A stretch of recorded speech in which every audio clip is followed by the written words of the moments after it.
مسجد حرام سے مسجد اقصی جاتے وقت پہلا آسمان، دوسرا، تیسرا، چوتھا، پانچواں، چھٹا، ساتواں، سدرۃ المنتہا، اور پھر مقام شریف الاقلام، پھر عرش خداوندی پر، پھر واپس آئے اور نماز پڑھائی، امامت کروائی، اور پھر سیدھا آئے۔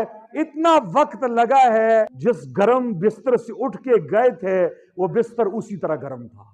گھر کے اندر دروازے کی جو کنڈی ہل رہی تھی، آئے تو اسی طرح ہل رہی تھی۔ کسی کے ذہن میں سوال آ سکتا ہے، یہ کیسے ممکن ہے؟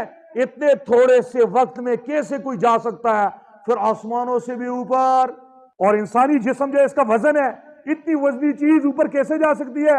اللہ نے 15ویں پارے کی پہلی آیت کے پہلے لفظ میں اس کا جواب دیا، سبحان الذی۔ سبحان کا معنی پاک، وہ ذات جو ہر عیب سے پاک ہو، ہر نقص سے پاک ہو۔ اللہ فرمائے سبحان الذی، پاک ہے وہ ذات، اسرا بعبدہ، جو اپنے بندے کو راتوں رات لے گئی، لیلاً، رات کے تھوڑے سے حصے میں، من المسجد الحرام، مسجد حرام سے، الی المسجد الاقصی، اس مسجد اقصی تک، الذی بارکنا حولہ، جس کے ماحول کو ہم نے مبارک بنا دیا۔ انسان کے لیے آسمانوں سے گزر کر عرشوں پہ جانا مشکل ہے، سبحان کو لے جانا مشکل ہے۔